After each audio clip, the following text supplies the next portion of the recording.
Hey guys, good morning. So today I want to talk about green and red flags. Whenever I'm having a conversation with a new potential customer, after I'm asking all the profiling questions and understand his needs, I usually customize an order, a special offer, a special offer for him. So when I give the offer, I give the price and what it includes, and I usually like to add, lifetime warranty, includes or exclude shipping, how the process works. I give like 2, 3, 4 sentences explaining about the offer even more in depth. And then I usually get different kind of responses based on the customer. So one red flag that I usually get is that he can say I'm not interested. He can say okay, thank you. He can say maybe something like okay, let me think about it. I will get back to you. All these kind of replies are red flags. Why? Because when you're interested in something or someone, you immediately want to move forward. Even if you're not interested for right now, you're asking for, will this offer be available next month? Or can I pay 10-20% right now just to keep the offer? Because you're interested, but you don't really need it right now. I usually like to compare it to the dating world, right?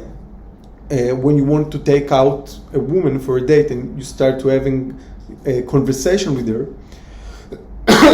and you have like 5, 10, 20 minutes of conversation and you get to know each other, and then you try to take her out and you say, okay, let's go out, right? And if she says, okay, when, where, how can we do it, when can we do it, this kind of green flags usually show a good sign that she's interested.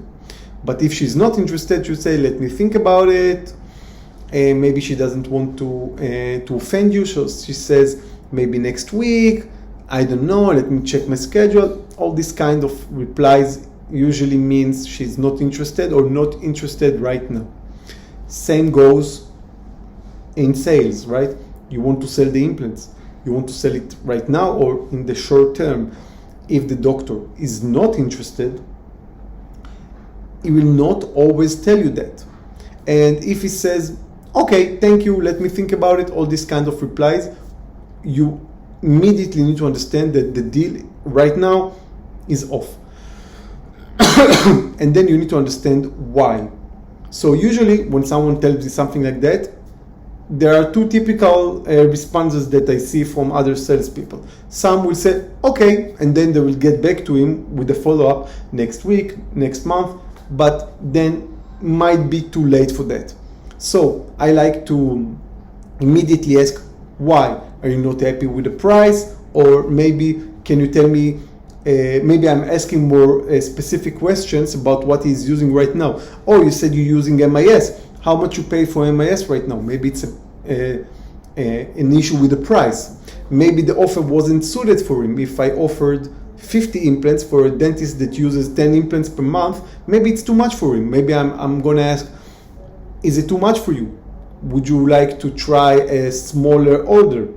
If you wanted to buy the stopper surgical kit, which is a more expensive kit, it costs about 2,000 euros or more, then I could try to scale it down. So from 50 implants and a stopper kit, maybe I will go down to 10 or 20 implants with a basic kit, which significantly reduce the price. And then it will be much more easier for him to invest, because he's just getting started with the new system. He doesn't know your implants very well yet. It will be much easier for him to start with a smaller order. Another option is to send free samples.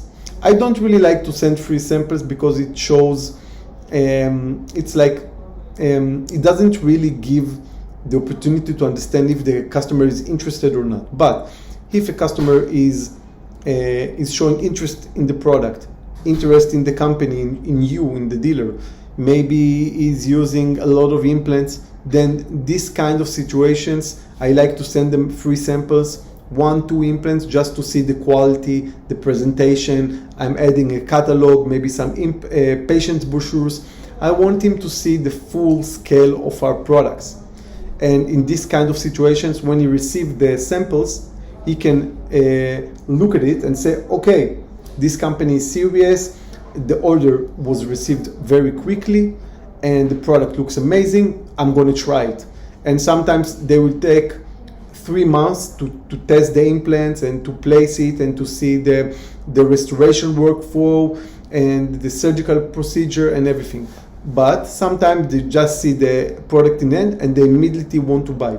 So that's one thing I can do. Scale down from a bigger order to smaller order, or even scale down to samples. That's one thing I can do. Another thing is to offer a different kind of packaging. So instead of sending him an offer for straight abutments, I can offer him multi-units or T-bases based on what he uses. Okay. Another thing is to understand what is the issue. Maybe he doesn't need implants right now. Maybe he just purchased implants from another company. I can ask, you have implants in stock? When did you buy them? How long? How often do you buy implants? How long they are going to last you? So maybe I will try to time my next follow-up based on his needs. So if he's using implants from another company and he has 50 in stock and they last him for 2 months, next month I will message him and remind him the offer, maybe improve it, maybe change it a little bit. So that's how I'm going to handle the red flags. Okay. What is a green flag? Well, that's very simple. I just received a message from a customer and he said, how can I pay? That's a green flag. Okay, that's exactly like a woman says to you, okay, let's do it. When do you want to meet? Or are you available today? Green flags are very easy to notice. Red flags, okay, sometimes they are less visible to our eyes. Okay, we need to be more experienced to understand them, and then we need to act immediately in order to understand the situation. Okay, when I do that, I increase the chances that I will sell. Maybe not immediately, but in the future. If I ignore the red flag, okay, then I will keep chasing. I will keep chasing the customer, and probably nothing will get out of it. Okay, so pay attention to that, and good luck, guys. Sell more implants.